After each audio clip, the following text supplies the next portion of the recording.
નમસ્કાર મિત્રો, તમારી સ્ક્રીન ઉપર એકદમ અગત્યનો સવાલ જોવો જે બહુ સહેલો પણ છે અને બહુ અગત્યનો સવાલ પણ એને કહી શકાય. માત્ર એને આપણે 30 સેકન્ડ કે 10 સેકન્ડમાં સોલ્વ કરી દઈએ. ક્વેશ્ચન છે કે 200 સુધી 3 અને 4 બંને વડે વિભાજ્ય થાય એવી કેટલી સંખ્યા આવે છે?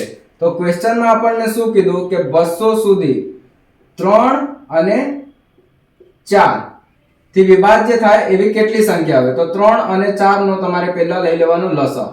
લસા કેટલો આવ્યો? 12.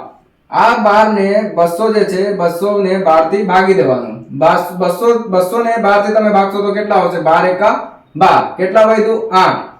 12 એકા 12 કેટલા વધ્યું? 8. હવે થઈ ગયું સંખ્યા 80. 12 છમ 72.